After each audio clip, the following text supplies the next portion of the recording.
Hello, everyone. I'm Felicia Shakiba, and you're listening to the CPO Playbook Podcast. Join me and my guests as we feature insightful conversations with HR leaders, people scientists, and executives from diverse industries and functions, offering valuable perspectives on the future of work. Discover a unique outlook on navigating the complexities of the modern-day working world, exploring innovative strategies in talent management and corporate culture from the Chief People Officer's perspective. Tune in to stay ahead of the game when it comes to all things people-related.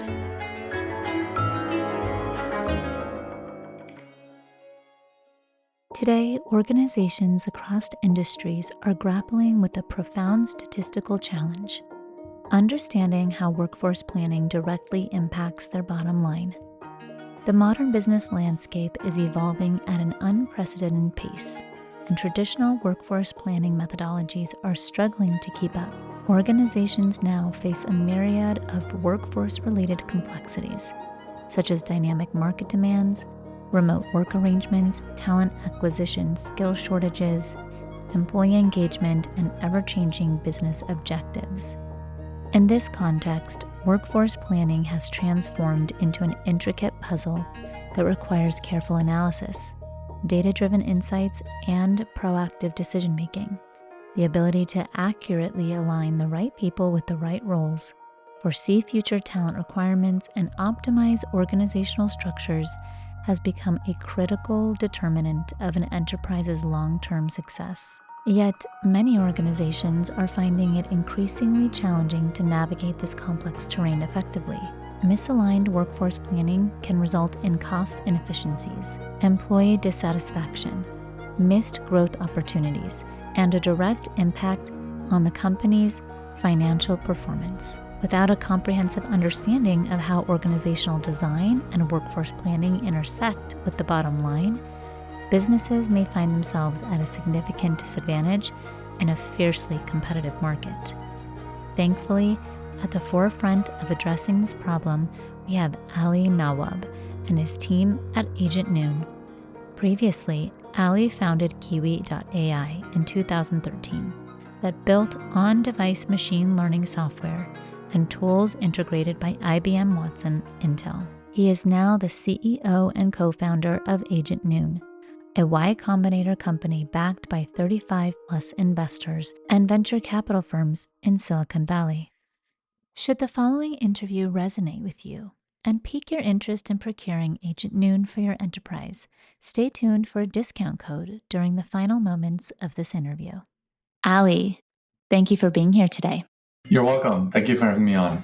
Agentoon's organizational design and workforce planning software seems to be at the forefront of innovative solutions. Could you elaborate on the paradigm shift your platform introduces in recalibrating traditional workforce planning methodologies? That's a great question. So our platform is indeed part of a paradigm shift. What we see here is that there is a combination of several things that have happened relatively quickly. So firstly, COVID changed the way we thought about workforces, offices, hybrid, in-person, remote. And it basically made remote okay, in addition to being in office, which was previously kind of not the case. We've also seen a rapid focus on the HR person, the leader in HR, becoming more and more of a strategic leader, because when that sort of unprecedented event occurred, everyone looked at HR to figure out what to do and to have all the answers. And they were figuring it out in real time. And I think the third paradigm is that we are now in the age of AI, where it is very possible for most executives and business leaders to imagine what their business looks like once this AI wave has fully crested. And could you elaborate on how the platform bridges the gap between the people function and finance? So what I say often is that there's two ways we have to think about this. The first one is we have to look at the evolution of the HR leader's role over the last 50 years, where it is going increasingly, I think, on almost like a month-by-month basis. It's going from what 50 years ago used to be a highly administrative, non-strategic role to a highly strategic and administrative role. That's one thing. The other thing is that if you look at the nexus of the CEO, the finance person, and the HR person, if they're all doing their jobs phenomenally well, they are being pushed away from each other because today they operate in their own departmental silos. Now, the reality is to make a business successful, you need the HR function to be performing at the highest levels. You need finance to be making sure all the dollars are being counted. And then you need the CEO to be providing strategy to make sure that all those dollars are being applied in the right places. Today, they all happen in a very disconnected way. So if we leave the CEO out for a second and we just look at HR and finance, the thing that I've observed is they are very different roles. So therefore, the language that they speak is also very different. The way that they think is very different. For example, an HR person will typically get into consistency and compliance in a business in addition to all their other functions. A finance person will focus on repeatability, predictability, and things like that. So one thinks in org charts, hiring plans, headcount positions. The other one thinks in cash flows and cash outlays and payments on their end. So the summary there is that HR speaks French and finance speaks German, right? Now, finance is a relatively sheltered from the rest of the employees organization, but HR is at the forefront, right? HR is the first port of call for every employee in the business. So naturally, HR leaders have to be incredibly empathetic. They have to be incredibly aware of the situation in the business, the situation with the workforce, the situation in the overall economy. And therefore, they have to take a very empathetic tone to a lot of the things that they're talking about. Finance is usually very quantitative. They're looking at everything from a dollars and time perspective. What our product does is that without getting these people, whether it's finance or HR, to change their ways, it basically creates an instant translation layer between the two departments. So when a finance person sees some request for new hires or request for some changes in roles or compensation or whatnot, they understand spreadsheets. They understand their financial model. That is how they make sense of the world. Our product takes all the org chart hiring plan visual and instantly translates it into finance speak. That the finance person can then within a minute say, yeah, I understand what you're trying to do. It makes sense to me, or I would change this or I would change that. So they don't spend a ton of time trying to guess what is being asked for. From an HR perspective, it's actually a multi-stakeholder problem because HR is working with multiple stakeholders where you have a base layer of good data, a very clean, simple, intuitive visual where the person can say, I want to make these changes to my team. I want to reorganize my team in this way. I want more leaders. I want more entry-level people. I need to build up my middle management. And instead of HR trying to figure out whatever squibbly drawing they've made to try to communicate what they want to do, they can basically have the equivalent of like a digital whiteboard where they can say, okay, so what you're saying is you want to take all your high potential, high performer people and you want to try to elevate them in the next 6 months. And what you want to do is you want to hire more junior people to get them. And this is what that would look like. But wait a second. Now this person on your team has way too many direct reports. So maybe we need to kind of create some more layering here. We need to help them and give them some more support. Those conversations as a trusted advisor become a lot easier because, again, everybody's speaking the same language. That makes a lot of sense. And I think it arms an HR professional to relate the things that they're wanting to design and develop for the organization, translates that into what you can convince your chief financial officer to do for the business and actually articulate the value. And so when there is a stronger relationship between the CFO and the CPO, there naturally is a greater collaboration and understanding between the chief people officer and the chief executive officer and navigating the critical workforce planning decisions. Does that make sense?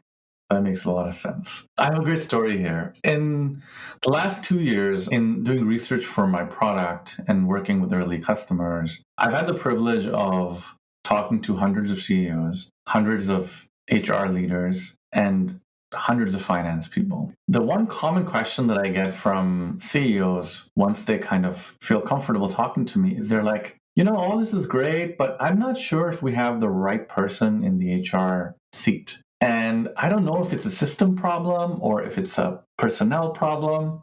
And how do I figure that out? And oftentimes, and I mean, because I've done this so many times now, I will often go back to them with a very curt, do you even know what the HR person does? And they're like, of course I know what they do. They hire people and they build our culture and they do this and they do that. And I'm like, no. I mean, what do they do? If you had to kind of look over their shoulder for 2 weeks, what do you think they do? And they're like, well, I don't know actually. But my complaint is that when I ask them for some data, they never seem to have it. And I'm like, okay, yeah, it's a valid complaint that you ask them for analytics or some kind of data, they bring it to you. And when you ask sort of deeper dive questions on that data, they often will say to you, I'll come back to you, give me a little bit more time, and then they'll come back in some time. So I understand your frustration, but you haven't answered my question. My question is, what does your HR leader, what does a day in their life look like? And they're like, well, they're hiring people. I'm like, okay, let me tell you. I've had the privilege of looking over the shoulder of several HR leaders, and it involves putting out a lot of fires. It involves answering a lot of queries very quickly that could potentially become a disaster if they don't answer it well. It involves having a bunch of walk-ins with all kinds of challenges that they have to deal with. On top of that, they have to make sure that their responses are consistent to everybody, no matter how the question is being asked. They're compliant with the company's policies as well as all the other sort of legal requirements that the company has to adhere to. On top of that, they have to go through 20 different spreadsheets that everyone's emailed to them and a bunch of different systems that all pretend like they are the only system in the company. And they have to give you instant analytics like they're a data scientist, which they are not. They are great at people. They're great at being empathetic. They're great at understanding and meeting people where they are. So, they're putting up with a lot of, BS to be able to keep this ship running. So the performance is not whether they can get you reports on time or reports with a 99.9% accuracy. That is one area of their business. And frankly, that is the least of their worries if you were to spend a week in their seat. And they're like, oh, okay, I thought we had a BI system or some data thing that we did. I'm like, if you had a data thing, then you would have all your answers instantly, wouldn't you? You don't. So clearly something is missing. And this is where I tell them a story. And I say, look, I was just like you. I had never worked in HR. My only interaction with HR was when I wanted something. When I was a young employee, it was time off or something like that. And when sort of as I grew in the organization, it was hiring people or performance questions or whatever it may be. Only when I started building this company did I start to realize the magnitude of work that an HR person does. And I can consistently say that 99% of all leadership teams are completely oblivious to it. They only get to see the interaction in the management committee. They only get to see when they Slack somebody or ask them a quick fire question to be like, what is their turnover in this month? What is it versus year over year versus last month? And the HR person's like, I'm going to have to get back to you.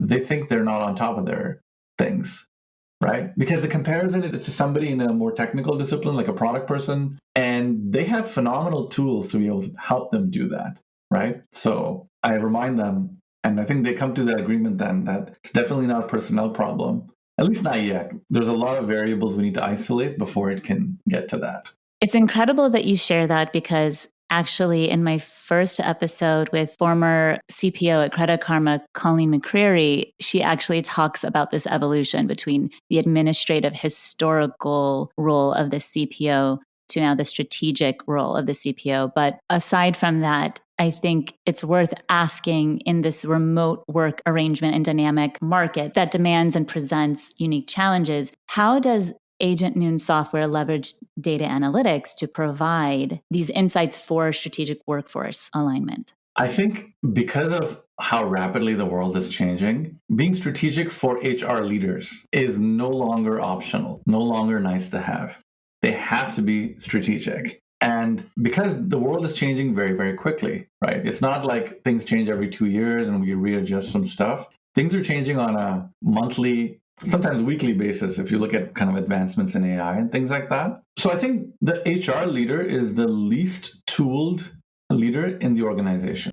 What I mean by that is the product function has amazing analytics on what users are doing, why they're churning, what's going on. Engineering has fantastic analytics on what code are we shipping, how fast are we shipping it, et cetera, et cetera. Meanwhile, most HR teams are running on spreadsheets. And those spreadsheets are being fed sometimes manually, sometimes by way of some API, data from a whole bunch of systems. Because guess what? We don't just hire people in Indiana anymore, we hire them all over the world. And what that means is they have different rules on how we pay them, different rules on how they're treated as employees. All of these systems, all of the HR tech players, all the HRIS systems, they're all trying to position themselves to be the one HR system that you will use globally. But the reality is, even a 200-300 person company is using 3, 4, 5 different vendors to pay everybody, hire everybody, manage everybody. And therefore, it becomes the HR leader or their team's Friday afternoon where they have to go through all these systems that pretend like they're the only system in the company, pull data out of them, put them into some spreadsheet, massage the data enough so that it can make sense of it. And then when they go to the management committee and say, hey, I got the report that we need, and they're like, but what if we just isolated this to our India and Poland and we only did it for engineers? That's like another Friday afternoon or probably a weekend of work that frankly the HR person doesn't have time for. So what our product does is it embraces the fact that there isn't a single HR leader that likes to do data entry. They don't like to do data entry. They don't like to do basic sort of things that a computer is well suited to do. So we plug into all the HR systems. We plug into all the spreadsheets. And we give them a really simple visual area where most of the answers that a stakeholder would ask for are already there. So what happens is that because we've connected all the data, cleaned it up, we built proprietary technology to do that, the first order of questions, the level 1 questions that somebody would ask of an HR leader are already answered, they're available. So now we get to elevate the conversation to be like, okay, this is what our hiring pipeline looks like. This is what our cost of our payroll looks like next quarter. I want to figure out for this one leadership role where you're not sure if you want to hire a senior person or you want to hire 2 directors. What do you want to do? Because until you decide that, we can't really move forward on recruiting. So instead of kind of playing catch up with all these data requests, the data requests are already handled. Oftentimes, the HR leaders or our customers will send out the data in advance of the meeting so that the meeting can be all about, now that we know our turnover is a problem, here are some ways we're going to solve for them. These ways are going to cost more money. These ways are going to cost less money. This is what the change on the organization is going to be. We don't profess to do any of that in our product. We just give all the right data so that people can make decisions about what changes you want to make to your organization, aligned to your strategic goals, aligned to your cost goals, and how do you want to implement them. And then all the tracking happens automatically. So you can create 10 different scenarios of, this is what I want to do. I'll give you a very practical example, something that happened this morning. Finance leader at a company quits. The CEO is trying to figure out if they should hire a senior finance person or 2 directors. And on their sales side, they've had a person that's not performing. So they want to figure out if they want to bring on a CRO type person or they do want to bring on a B2B sales and a B2C sales director. All of those things are various options that they're communicating to the management team, to the board. And without Agentoon, they're having to draw like weird boxes on a Google slide that nobody understands. So a lot of the meeting time is taken up with people trying to figure out, what do you mean here? Like, do you mean you're letting somebody go here? Or do you mean you're promoting this person? Oh, it means I'm promoting them. Oh, cool, because I thought you were going to let them go. And it's a very different conversation depending on what the answer is. So that's how our product helps, because it takes care of the data drudgery. It creates simple visuals that everybody understands. And it presents the data in a format that can meet people where they are. And it sounds like the workforce becomes more agile as you're increasing the efficiencies of this type of work between organizational design and actual impact on the organization.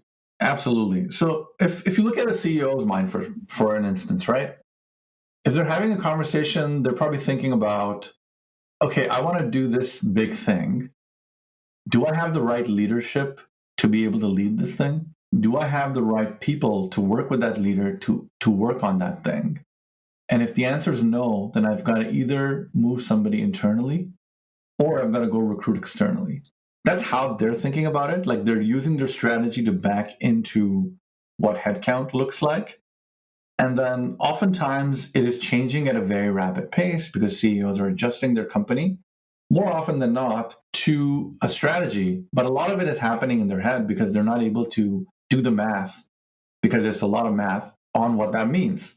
But with our product, they can respond to changes a lot quicker, and they can also make smaller changes, right? Like if you ask a CEO, hey, do you want to do a reorg? They're going to be like, no, I don't want to do one. We did one like a year ago. I'm probably not going to do one for another 2 years because it's a lot of work. With our product, you don't have to wait till these big moments. You can make small, minor tweaks to keep shaping your organization to be best aligned to your strategic goals. And so, what is the data that you're pulling into your system to help make the best decisions? Great question. So at the base level, an org chart that shows you who do you have, where are they, who do they report to, what are their skills, and then you can connect to other systems like what's their performance rating, what is their total cost to the company, what is their salary, are they considered high potential, are they considered somebody at risk, are they working with a specific skill set that we have.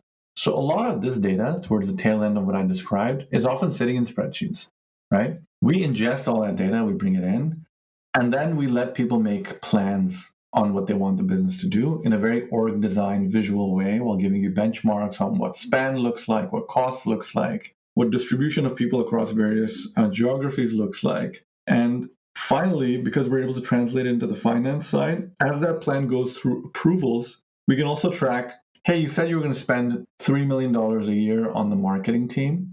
Are you spending $3 million a year? Are you on track to spend that? Are you on track to spend less, more? If it's more, what do we do about it? If it's less, what do we do about it? So this like manic, let's grow everyone and every department at all costs, and then like, let's cut every team and every department because we overshot. It's quite unhealthy for businesses. It's unhealthy for economy. It's unhealthy for the employees. It's particularly damaging to the HR leaders because like one quarter they were like, let's hire everybody, bring all your friends. And then 2 quarters later, they're like, we're going to let everybody go. Nobody saw this coming. So they get a lot of pushback from employees. And I think that's super important to address and do that in a more responsible way. And when you think about organizational design, the structures can lead to inefficiencies. And so can you elucidate how Agentoon's system utilizes network science to deconstruct organizational hierarchies and essentially uncover potential bottlenecks? That's a great question. So my previous company was an AI company. And when I started this business, a lot of people were like, why are you building HR software? Like, what's going on with you? The secret there is that at the end of the day, an organization is a graph. That graph has nodes. Nodes have distances to each other. So all of how you would optimize a network, the math can be applied to optimizing an organization. But it's not as simple as nodes in a network because these are actual people. And you have to be empathetic and you have to be able to make sure that you are giving everybody the opportunity to do their best work to achieve their full potential. So it's a very complicated problem that you can't just leave to math alone, right? However, for the experienced leader to be able to make those decisions, to be able to better structure the organization, they have to use the data to their advantage. They have to be able to figure out, this is what my organization looks like. It may be too heavy at the top. It may be too light at the bottom. It may have too many people in the middle. For most companies that we come across and the companies that we work with, the things that I just said are a real dream. But like they're even struggling to figure out like how many people do we have? What do they do? And basic things like if I were to move 3 people from China to Canada, it doesn't translate 3 to 3. It translates 3 to like 1.5 because the cost profile in China is very different, right? So on one hand, this is a combination of people, work, and the dollars at play. It is hard enough to do just one of those things with the way the tech is today. If you can do the 3 variables together without over-indexing on the finances, right? So if you were to take a spreadsheet and say, I'm going to let go of all the people that are over this benchmark, you're going to have a very hard to run organization. We've seen that happen in some cases, and I don't think that's a suitable way to do that. But I think the reason the leaders end up resorting to it is because those 3 things are so out of sync that the best way to do is to pull the plug and kind of try to start all over again. I think that'll change. And I think we will see organizations that will make adjustments all the time.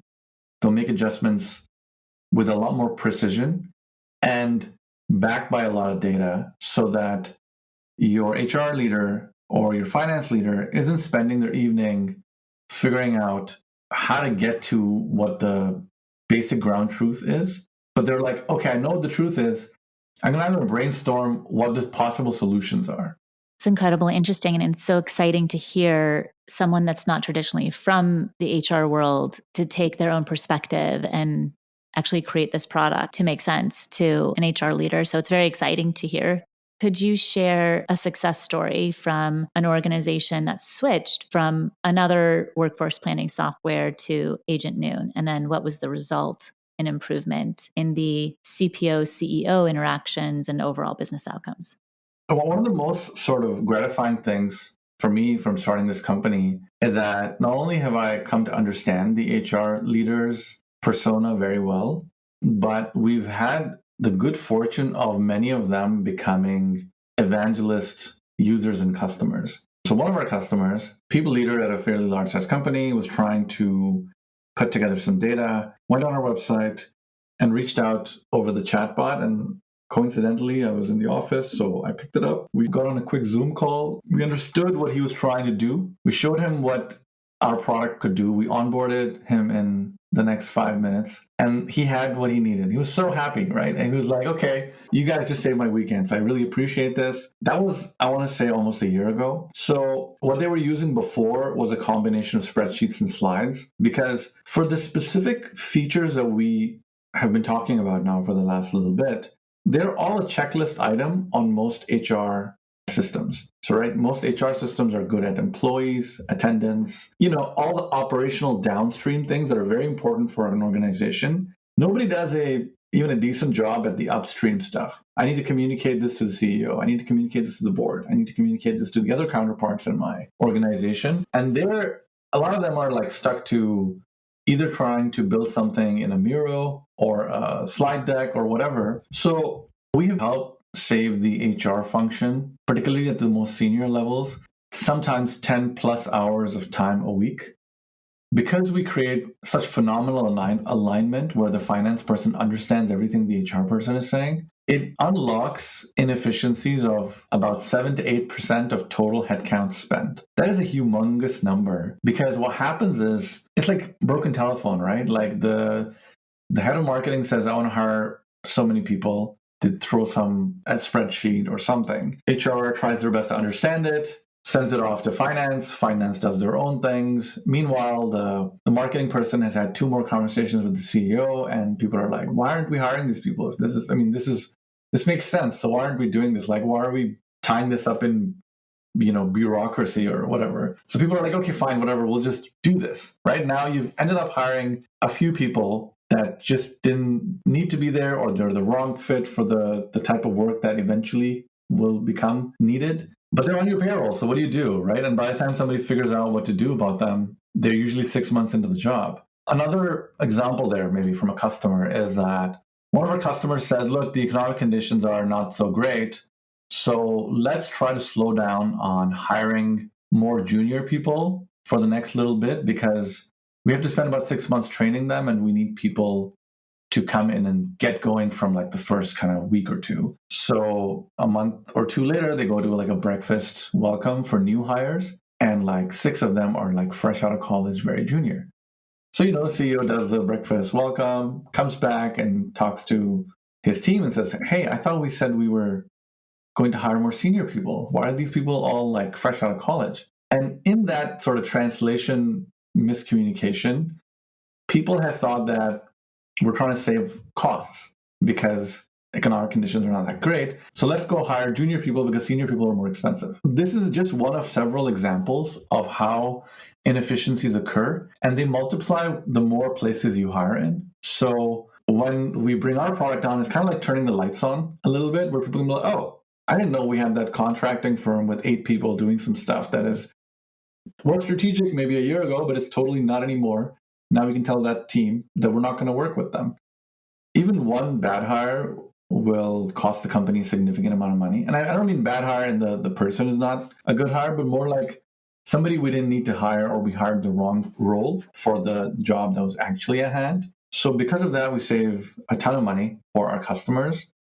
But I think the real value is that because we save so much time for the HR teams, they become real evangelists. I'm really proud of customers like that because it really validates all the hard work that we've put into creating a thoughtful product and a product that meets people where they are with their challenges.